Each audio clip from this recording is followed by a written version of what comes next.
तो स्वागत है दोस्तों आपका एक और ब्लॉग में हमारे जो डे 2 है गोवा टूर का। तो मैं आपको दिखाता हूँ कि हमारे होटल का व्यू कैसा दिखता है।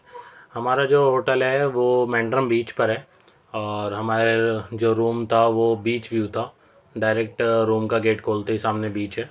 तो देखो मैं यहाँ पे दिखाता हूँ आपको। ये यहाँ पे हमारे होटल के बाहर सेटिंग थी बैठने के लिए और रूम के जस्ट बाहर ही सिटिंग थी ये। अगर जैसे हमको बाहर बैठ के चाय वाय पीनी है और कुछ खाना वाना है तो उसके लिए था। ये देखिए इन्होंने यहाँ पे एक ब्रिज लकड़ी का ब्रिज बनाया हुआ है जो पूरा यहाँ से बीच तक जाता है और इस पे इन्होंने बीच बीच में सिटिंग्स लगा रखी हैं जहाँ पे आप बैठ कर खा पी सकते हैं और अपना ड्रिंक्स व्रिंक्स भी ऑर्डर कर सकते हैं। कोई दिक्कत नहीं होती यहाँ पे। किसी भी चीज़ का गोवा में कोई रिस्ट्रिक्शन नहीं होती। आप कुछ भी खाओ कुछ भी पियो कहीं पर भी आप खा पी सकते हो और ऐसा कोई दिक्कत नहीं है। बस आप थोड़ा गंदगी ना करें तो कोई दिक्कत नहीं है। गंदगी नहीं होनी चाहिए। ये देखिए ये बीच है। मैं आपको बीच के व्यू दिखा देता हूँ मैंड्रम बीच का। यहाँ पर आप देख सकते हैं ये देखो पूरा पानी और इतना क्लीन पानी था। दिसंबर की बात है ये। तो गाइज़ ये तो हो गए हमारे दर्शन मैंड्रम बीच के। मैंड्रम बीच बहुत क्लीन बीचेस में से मानी जाती है और जहाँ पे आपको बहुत ही कम रश मिलता है और यहाँ पे ज़्यादातर फॉरेनर्स ही आते हैं। और उसके बाद हम जाएंगे अब बागा बीच। तो हमें पहले स्कूटी रेंट करनी थी। तो स्कूटी रेंट के लिए यहाँ पे जो रूल है वो एक तो आप अपने कोई भी एक आईडी प्रूफ जमा करोगे। एक स्कूटी के लिए एक आईडी प्रूफ होता है। तो आधार कार्ड पैन कार्ड ये लोग मांगते हैं या फिर पैन कार्ड नहीं, ये ड्राइविंग लाइसेंस और आधार कार्ड, ये दोनों चीज़ों में से कोई एक चीज़ आपके पास होनी चाहिए। अगर ड्राइविंग लाइसेंस है तो ड्राइविंग लाइसेंस ज़रूरी होता है इनके लिए। तो वो आपको फ़ोटो खींच लेते हैं, बोल देते हैं कि आप फ़ोटो रख लो और हमें ओरिजिनल दे दो। ऐसा कुछ हमारे साथ तो यही हुआ था। दूसरों का तो पता नहीं। ठीक है। और फिर यहाँ पे अगर आप स्कूटी रेंट कर रहे हो तो आपको पहले उसकी वीडियो पूरी बनानी पड़ती है कि उन्होंने हमें कैसी कंडीशन में स्कूटी दी है और हम जब वापस करेंगे तो हमने उसमें कोई नुकसान तो नहीं किया। क्योंकि फिर जो हम सिक्योरिटी डिपॉजिट करते हैं इसमें सिक्योरिटी डिपॉजिट भी होता है। तो वो हमारा फिर वो लोग काट लेते हैं। फिर हम चले गए। याद आया कि भाई स्कूटी में पेट्रोल भी डलवाना है क्योंकि वो लोग जो स्कूटी देते हैं वो पेट्रोल नहीं देते हैं। उसमें ज़्यादा आपको मिल जाएगा आधा लीटर, ताकि आप बाहर दुकान से ख़रीद के डाल सकें क्योंकि पेट्रोल पंप गोवा में बहुत कम है। आपको गोवा में बहुत दूर दूर पे पेट्रोल पंप मिलेंगे, कोई भी आपको नियर बाय नहीं मिलेगा। आप लेकिन ये है कि आपको हर एक दुकान पे जितनी भी दुकान है आपको एक पेट्रोल की जो भी ज़रूरत पड़ेगी बॉटल्स तो हर दुकान पे आपको मिल जाएगी। चाहे वो चाय की दुकान ही क्यों ना हो, आपको हर दुकान पे पेट्रोल की बॉटल्स मिल जाएगी। जिसमें आप मतलब लेकिन वो बॉटल्स थोड़ी सी महंगी होती है। जैसे मान लीजिए 120 रुपीज़ की 1 लीटर की बॉटल होती है, वो 1 लीटर भी पूरा नहीं होता है। तो हमने डिसाइड किया कि हमारी स्कूटी में इतना पेट्रोल तो है, तो हम 1 लीटर की एक बोतल परचेज़ कर लेते हैं और आधा आधा लीटर दोनों में डाल लेते हैं ताकि एक एक लीटर दोनों में हो जाएगा। और फिर हमने जाके पेट्रोल पंप से पूरे टैंक फुल करा लिए ताकि हम पूरा एक्सप्लोर कर सकें। क्योंकि हमने जो रेंट आउट करी थी स्कूटियाँ वो 2-2 दिन के लिए रेंट आउट करी थी और हम चाह रहे थे कि थोड़ा लॉन्ग जर्नी करेंगे स्कूटी से क्योंकि हम हिडन प्लेसेस भी थोड़े घूमना चाहते थे। हम बहुत इंस्टाग्राम की वीडियोस देख रहे थे कि ये हिडन प्लेस है वो हिडन प्लेस है, तो हमने सोचा कि चलो एक बार तो देख के आते हैं कि कैसा है और क्या हो रहा है वहाँ पे। उसके बाद हम पहुँचने वाले हैं अभी बागा बीच, क्योंकि बागा बीच के रास्ते में ही थे हम। तो स्कूटी तो अजय चला रहा था, मैं तो सिर्फ पीछे बैठ के रिकॉर्डिंग कर रहा था पहले। क्योंकि अजय का भी थोड़ा सा था कि मुझे गोवा में स्कूटी चलानी है तो हमने सोचा भाई चलाओ तुम भी चलाओ। क्योंकि स्कूटी के लिए आपको वहाँ पे लाइसेंस तो चाहिए होता है लेकिन इतनी ज़्यादा सिक्योरिटी नहीं है। तो आप जैसे अगर आपके पास लाइसेंस भी नहीं है तो आप चला सकते हो, लेकिन मैं नहीं बोलूँगा कि आप चलाओ क्योंकि अगर आपको पुलिस वालों ने रोक लिया तो फिर आपका चालान भी है। तो इसलिए फिर सजेस्ट नहीं करूँगा कि आप स्कूटी विदाउट लाइसेंस चलाओ। तो फाइनली गाइज़ हम आ गए हैं यहाँ पे। ये बागा बीच की पार्किंग है। अभी मैं आपको बागा बीच दिखाता हूँ। ये देखिए बहुत ज़्यादा रश है बागा बीच पे। मैं तो हमें तो मतलब पर्सनली मुझे नहीं पसंद आई बागा बीच। बहुत ज़्यादा रश था, गंदगी बहुत ज़्यादा थी। लोग मतलब कहीं भी इधर उधर फेंक दे रहे थे, कुछ भी चीज़ खाया पिया वहीं फेंक दिया। उसके बाद हमने ज़्यादा टाइम वेस्ट नहीं किया और हम निकल पड़े। फिर हमने कहा चलो बागा बीच हो गया। हमने 2-4 फ़ोटोज़ वोटोज़ क्लिक करी। हमने कहा चलो हम चलते हैं और वाटरफॉल ढूंढने के लिए। बहुत सारी इंस्टाग्राम की वीडियोज़ हमने सेव करके रखी हुई थी वाटरफॉल ढूंढने के लिए। लेकिन इसके पूरे चक्कर में मतलब हम लग गए हैं वाटरफॉल ढूंढने के लिए और हम मैप पे लगा के देख रहे हैं कौन कौन सा नियर बाय वाटरफॉल है।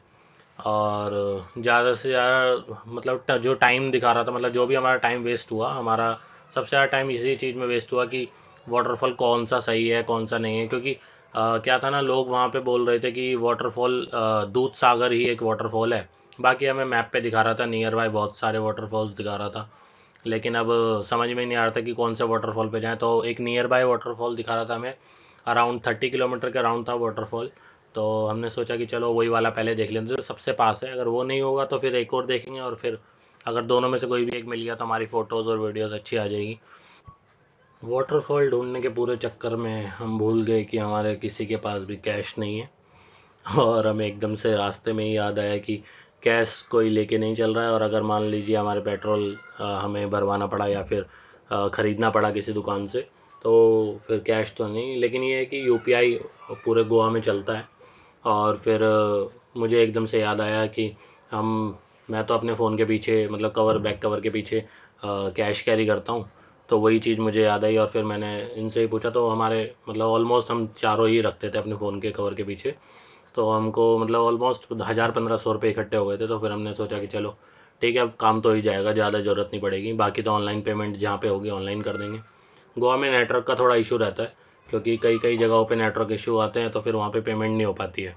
तो इसलिए हमें कैश रखना चाहिए था, लेकिन चलो बाद में हमारी वो प्रॉब्लम भी सॉल्व हो गई। उसके बाद हम थोड़ा सा रास्ता भटक गए थे, और ऑल थैंक्स टू अजय, जिसको मैप ही नहीं पता चल रहा था कि वो मैप में कहाँ जा रहे हैं हम, और वो मैप में देख भी नहीं रहा था। वो पूरे रास्ते सिर्फ वीडियो को देख रहा था कि वीडियो कैसे बन रही है। हमने पूरा गोवा स्कूटी से ही नाप लिया है, क्योंकि कार आप हर जगह नहीं लेके जा सकते।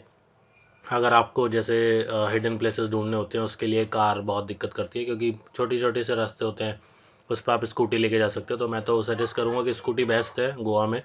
अगर आपको इधर से उधर एक प्लेस से दूसरे प्लेस, अगर आप अपने ही कन्वेंस सोच रहे हो कि यहाँ स्कूटी हायर करके जा सके, तो वो बेस्ट होता है। थोड़ा मौसम भी अच्छा था, तो हमने थोड़े गाने वाने गा के सब ने रास्ता पार ही कर लिया।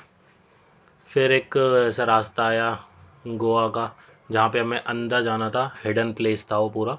तो हम पूरी ऑफ रोडिंग करते हुए जा रहे थे स्कूटी से ही। हमें स्कूटी से ही ऐसा लग रहा था पता नहीं कहाँ जा रहे हैं। मैं रोहित से पूछ भी रहा था कि भाई रास्ता देख रहे हो ना, मैप, कहाँ पे जा रहे हैं हम। कहीं पता लग रहा है हम कहीं और ही चले जाए जा रहे हैं, और वाटरफॉल वाटरफॉल कुछ मिले ही नहीं। और चले गए आगे, बहुत पतले पतले रास्ते आ रहे हैं, जंगल के बीच में से जा रहे हैं हम। देख समझ में ही नहीं आ रहा था कि रास्ता कहाँ से कहाँ मुड़ रहा है। और रोहित तो आगे आगे चले ही जा रहा है, और मैप मैप देख रहे हैं, लेकिन स्कूटी कहीं से भी कहीं भी चढ़ जा रही है। अब गाड़ी इसी जगह पे गाड़ी होती तो हम ले जा नहीं सकते थे।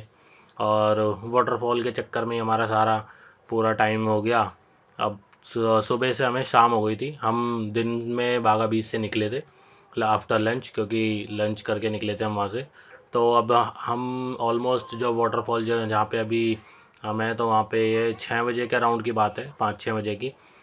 थोड़ा शाम होने लगी थी, और पूरा जंगल के बीच बीच में से हम जा रहे हैं, चारों तरफ झाड़ियाँ झाड़ियाँ। मुझे और अजय को तो हमें ऐसा लग रहा था कि पता नहीं भाई, पता लग रहा है आगे जाके रास्ता बंद मिले और वापस हमें इसी रास्ते पे आना पड़े, और निकल ही ना पाएँ।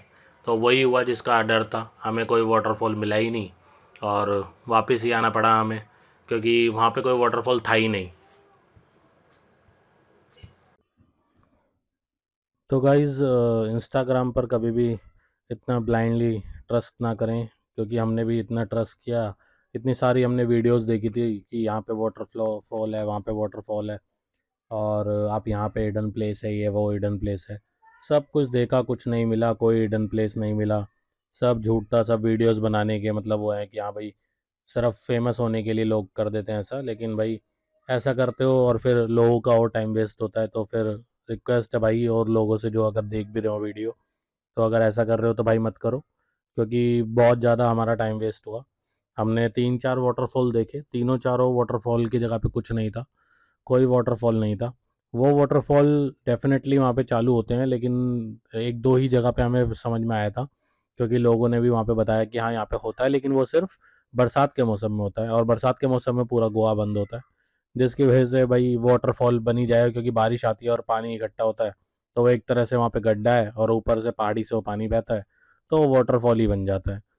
तो भाई टाइम वेस्ट ना करें। अगर आप इंस्टाग्राम का और यूट्यूब का कुछ सजेशन देख के आ रहे हैं कि ये हिडन प्लेस है, वो हिडन प्लेस है, यहाँ पे जा सकते हो, वहाँ पे जा सकते हो, तो अपना टाइम वेस्ट ना करो भाई। कोई आइटनरी अपनी बनाओ अच्छे से कि कहाँ कहाँ पे घूमना है, कहाँ पे खाना है, कहाँ पे रहना है, ये सब आप कर सकते हो। लेकिन ये हिडन प्लेस के चक्कर में मत पड़ना भाई।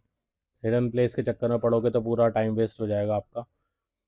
इसी चक्कर में हम भूल गए कि हम होटल से अपने बहुत दूर आ गए हैं, क्योंकि वाटरफॉल वाटरफॉल करते करते हम पहले एक पे गए, वो 30 किलोमीटर था, फिर दूसरे पे गए, वो वहाँ से 15 किलोमीटर था। ऐसे कर करके हमने 3 वाटरफॉल देखे जो नियर बाय थे। और हमने सोचा कि चलो दोनों तीनों आए हैं तो देख ही लेते हैं। हमारा पूरा टाइम ही वहाँ पे ख़राब हो गया और शाम हो गई। फिर हमने ध्यान दिया कि चलो भाई होटल जाने के लिए, तो देखा कि भाई होटल से तो हम 45 किलोमीटर दूर आ गए हैं। अब इसी फिर अब हमने चलो भाई रास्ता भी भूल गए थे, तो मैप डाला, मैप गूगल मैप वहाँ पे कुछ और ही कैसे ही पता नहीं कैसे काम करता है। गूगल मैप भी ठीक ठीक थोड़ा थोड़ा रास्ता बताता है, फिर एकदम से कहीं और पहुँचा देता है। फिर हमारे आशीष भाई को एकदम से याद आया कि और ये हाईवे है, यहीं से हम रात को गए थे, उनको एकदम से पता लग गया। फिर हमने वहाँ से गूगल मैप दोबारा से ट्राई किया, क्योंकि कहाँ पे कहीं कहीं पे क्या होता है, नेट बंद हो जाता है। अब नेट बंद हो गया तो वो जीपीएस आपकी लोकेशन नहीं ले पाएगा, तो आप सही से उसको ट्रैक ही नहीं कर पाओगे। अब फिर हमने ऐसे कर करके, तो फाइनली गाइज हम अपने होटल पहुंच गए और हमारी रिकॉर्डिंग भी बंद हो गई थी क्योंकि हमारे फ़ोन की बैटरी डिस्चार्ज हो गई थी। मिलते हैं आपसे अगले ब्लॉग में। Thank you for watching. Like करें वीडियो को, शेयर करें और चैनल को सब्सक्राइब करें, और हमें इंस्टाग्राम और फेसबुक पर फॉलो करें। Thank you.